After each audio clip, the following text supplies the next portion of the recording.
ডেমনস্ট্রেশনের অন্যতম একটা, আজকে ফিলিস্তিনের একটা বাংলাদেশের ইতিহাসে এক মাঠে ওড়ানো সবচেয়ে বড় একটি পতাকা আমরা নির্মাণ করেছি।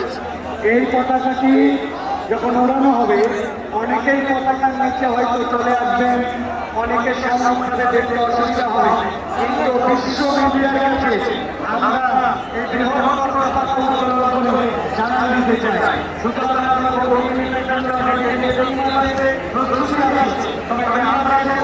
সবাই চেষ্টা করবো এই ডেমনস্ট্রেশনের ক্ষেত্রে আমরা